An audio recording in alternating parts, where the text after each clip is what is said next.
जी जल्दी चलिए, देखिए आपके घर के बाहर एम्बुलेंस आई है। गायत्री भागती हुई दरवाजे पर आती है।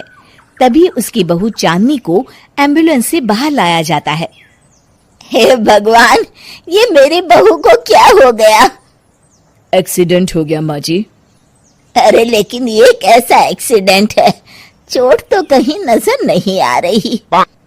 अरे माँ जी, दिमाग में अंदरूनी चोट लगी है और ये अपनी याददाश्त खो बैठी है। हैं? मेरी बहू याददाश्त खो बैठी है, अब क्या होगा? आप फिक्र मत करिए, बस इनका अच्छे तरीके से ख्याल रखिए। मैंने दवाइयाँ दे दी हैं, अब मैं चलता हूँ। अगले दिन, अब तेरी तबीयत कैसी है बहू? बहू? किसकी बहू? हम भैरवगढ़ की ठाकुर विक्रम सिंह की बेटी रूपवती हैं। हम एक राजकुमारी हैं और तुम हमारी दासी हो बुढ़िया। अरे बेटा विशाल, बहू कैसी बहकी बातें कर रही है। अरे कुछ मत पूछो माँ, रात को मुझसे अपने पैर दबा रही थी। सर पर चोट लगने की वजह से इसका दिमाग पूरी तरह खराब हो गया है और ये अपने आप को राजकुमारी समझ रही है। तभी वहां चांदनी आ जाती है। तुम दोनों यहाँ क्या खुसुर फुसुर कर रहे हो? कहीं तुम दोनों मिलकर हमारे खिलाफ कोई षड्यंत्र तो नहीं रच रहे हो? हम तुम्हारा सर तलवार से उड़वा देंगे, समझे? अरे नहीं नहीं राजकुमारी जी, हम तो आपके सेवक हैं। भला हमारी इतनी हिम्मत? कहिए, आपने यहाँ हॉल में आने का कष्ट कैसे किया? हमें बहुत भूख लगी है। ए दासी, जल्दी से हमारे लिए भोजन का प्रबंध करो। आज हम शाही कबाब खाएंगे। विशाल अपनी माँ को चांदनी की बात मानने के लिए इशारा करता है। ठीक है राजकुमारी जी, मैं अभी आपके लिए भोजन लेकर आती हूँ। इस तरह विशाल और उसकी माँ ना चाहते हुए भी चांदनी की जी हजूरी में लगे रहते हैं। लाओ माँ, जल्दी से मेरा टिफिन दो, मुझे देर हो रही है। अरे ठहर जा, जरा दम तो लेने दे मुझे। सारे घर का काम मुझे अकेली को करना पड़ता है। तेरी बीवी तो राजकुमारी बनी बैठी है, सारा दिन हुक्म चलाती रहती है। अरे माँ, मेरा भी तो यही हाल है। फिलहाल तुम मेरा टिफिन दे दो, मैं चला। रुको, कहाँ जा रहे हो? अरे मर गया रे, ये कहाँ से आ धमकी? आज हमारा जुहू चौपाटी घूमने का मूड है और हमें अपने लिए नई साड़ियाँ भी खरीदनी है। चलो जल्दी से अपना वाहन निकालो और हमें ले चलो। अरे अब तो मैं गया काम से। अगर आज मैं वक्त पे ऑफिस नहीं पहुंचा तो मेरा बॉस मुझे नौकरी से निकाल देगा। मरता क्या न करता। आखिरकार विशाल चांदनी को घुमाने ले जाता है और चांदनी अपने लिए ढेर सारी शॉपिंग भी करती है। ए दासी, टीवी पर कपिल शर्मा के आने का समय हो गया है, जल्दी से टीवी शुरू करो। अरे वाह, कपिल शर्मा तुझे याद है, बाकी कुछ याद नहीं। बहू तू तो बड़ी चालू लगती है, अपने फायदे की हर चीज तुझे याद रहती है। मैं तो तेरी इस अजीब बीमारी से परेशान हो गई हूँ। अगले दिन, अरे डॉक्टर साहब, आप इतने दिन से मेरी बहू का इलाज कर रहे हैं, लेकिन उसकी बीमारी तो सुधरने के बजाय और बढ़ती जा रही है। अरे माँ जी, ये दिमागी बीमारी है। बेचारी की याददाश्त चली गई है, वापस आने में थोड़ा वक्त तो लगेगा ही ना। गायत्री डॉक्टर से बात कर ही रही होती है कि तभी उसकी पुरानी सहेली शीला वहां आ जाती है। शीला को देख अचानक डॉक्टर घबरा जाते हैं। अच्छा माँ जी, मुझे एक मरीज को अर्जेंट देखने जाना है, मैं चलता हूँ। ये कौन था? अरे अब क्या बताऊं शीला, एक एक्सीडेंट भी मेरी बहू की याददाश्त चली गई है। ये डॉक्टर उसका इलाज कर रहा है। ये डॉक्टर कब से बन गया? अरे ये तो चमन पान वाले का लड़का है, सारा दिन नौटंकी करता रहता है। अच्छा तो ये बात है, अब मैं समझी। मेरी बहू और ये पान वाले का लड़का दोनों मिलकर मुझे बेवकूफ बना रहे थे। चल तू मेरे साथ। गायत्री शीला को एक बड़ा सा डंडा हाथ में देकर अपनी बहू चांदनी के कमरे में ले जाती है। बहू, ये मेरी सहेली है, एक डॉक्टर है। इसने तेरे जैसे न जाने कितनों का इलाज 2 मिनट में कर दिया है। इसका कहना है कि सर पर जहाँ चोट लगी हो, अगर उसी जगह दोबारा किसी बड़े डंडे से जोर से मारा जाए तो मरीज की याददाश्त वापस आ जाती है।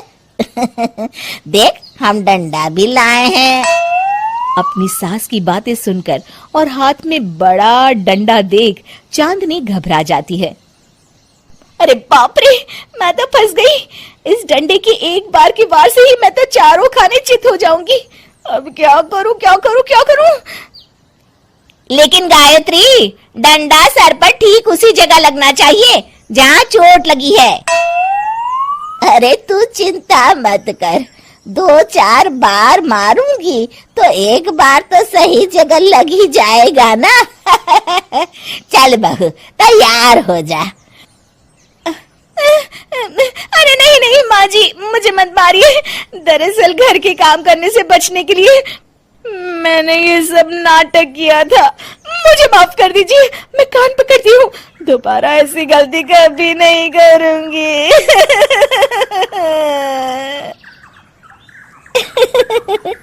क्यों दोस्तों, कहानी कैसी लगी हमें जरूर बताइएगा।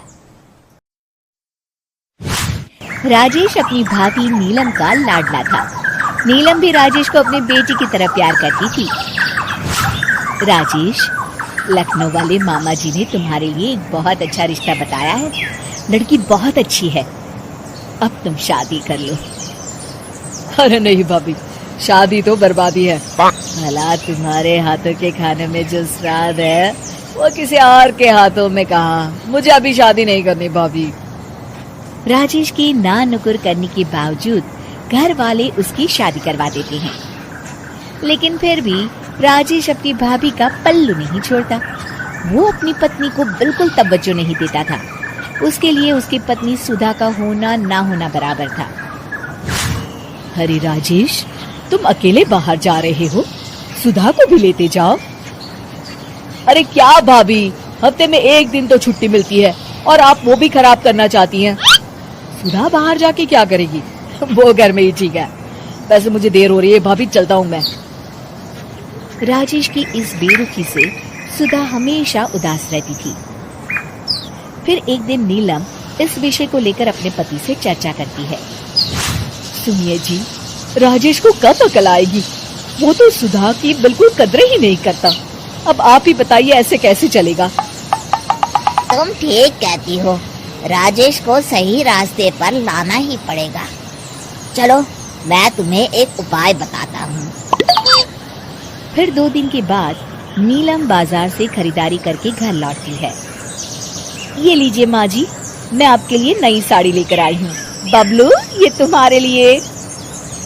नीलम सबके लिए कुछ न कुछ लेकर आती है। भाभी, आप मेरे लिए कुछ नहीं लेकर आई क्या? अरे राजेश, तुम क्या समझते हो, मैंने कोई बैंक खोल रखा है या फिर घर के आंगन में पैसों का पेड़ लगा रखा है? तुम हर बात के लिए मुझसे उम्मीद क्यों रखते हो? अब बड़े हो गए हो, अच्छा कमाते हो। क्या भाभी, मैं तो बस। अरे बस भी करो, तुम्हारी ये बच्चे जैसी नासमझ बातें सुनने के लिए मेरे पास बिल्कुल वक्त नहीं है। नीलम राजेश को झिड़ककर वहां से चली जाती है। राजेश अचानक अपनी भाभी का ये रूप देख असमंजस में पड़ जाता है। फिर एक दिन नीलम रसोई घर में खाना बना रही होती है कि तभी राजेश वहां आता है। भाभी, आज मैंने अपने बॉस से वादा किया है कि उनके लिए आपके हाथों का बना गाजर का हलवा लेकर आऊंगा। आपके हाथ से बने गाजर के हलवे में तो जादू है, जादू। मेरे बॉस तारीफ करते नहीं थकते। प्लीज अब जल्दी से बना दीजिए ना भाभी। नीलम राजेश के ऊपर भड़क जाती है। तुम्हारा दिमाग खराब है क्या? आखिर तुम मुझे समझते क्या हो? इस घर की नौकरानी? जब देखो तब फरमाइश करते रहते हो, भाभी ये बना दो, भाभी वो बना दो। अरे तुम्हारी पत्नी सुधा भी तो इस घर में रहती है, तुम उससे कुछ क्यों नहीं कहते? भाभी, आप इस तरह की बातें क्यों कर रही हैं? अरे बस भी करो राजेश, मेरा दिमाग और मत खराब करो, जाओ यहाँ से। अपनी भाभी का इस तरह बेरुखी भरा बर्ताव देख राजेश को बड़ा बुरा लगता है और वो उदास होकर अपने कमरे में बैठ जाता है। तभी उसकी पत्नी सुधा वहां आती है। क्या हुआ जी, आप इस तरह उदास क्यों बैठे हैं? राजेश अपनी पत्नी को सारी बात बताता है। राजेश की बात सुनकर सुधा मुस्कुरा के कहती है, बस इतनी सी बात। चलिए जी, मैं आपके बॉस के लिए गाजर का हलवा बना देती हूँ। अरे छोड़ो, तुमसे नहीं हो पाएगा, रहने दो। आप तो बस देखते जाइए जी, अभी आती हूँ मैं। थोड़ी देर के बाद सुधा हलवा बना के राजेश को देती है। फिर राजेश अपने ऑफिस चला जाता है। शाम को जब राजेश घर आता है तो खुशी के मारे अपनी पत्नी सुधा को गले लगा लेता है।